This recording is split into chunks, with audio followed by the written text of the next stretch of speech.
ఎలా ఉన్నారు? నేనైతే మస్తున్నా. మీ అందరూ ముడిసించడానికి నేను వచ్చేసా. మనం బిగ్ బాస్ ముచ్చట్లోకి వచ్చేసేద్దాం. టుడే బిగ్ బాస్ చూసారు కదండి. నాగార్జున గారు అయితే అందరికి ఇచ్చి పడేశారు. ఈ ఇమాన్యుయల్ చేసిన ఫేక్ ఎలిమినేషన్ కూడా మాట్లాడారు. మీరు ఆ వీడియో చూస్తే మీకు పక్కా అర్థమైతే ఇమాన్యుయల్ కావాలని నాకు అనిపిస్తుంది. మనం ముందు వీడియోలో మాట్లాడాం కదా, తనుజ గారు లేడీ బిగ్ బాస్ అవుతారని భయంతో ఇమాన్యుయల్ ఇలా చేస్తున్నాడా, తన గేమ్ మొత్తం ఖరాబ్ చేసుకుంటున్నాడు. ఓకే, డెమాన్ పవన్ అయితే ఇచ్చి పడేశారు. గేమ్ ప్రతిది భలే ఆడారు. బట్ చిన్న పాయింట్, చిన్నదంటే చిన్నదేం కాదు, చాలా పెద్దదే.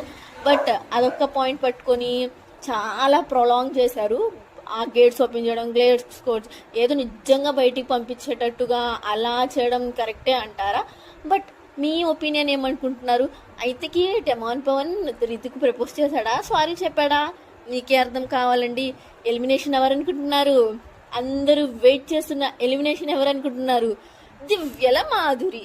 నేను అనుకుంటున్నాను సినిమా 500 ఇచ్చైనా అందరికీ ఓటేపిస్తాడు ఏమో అనుకున్నారు, కానీ బట్ ఆ ఎలిమినేషన్ అయిపోయారండి. దివ్యల మాధురియే ఎలిమినేషన్. Okay, bye.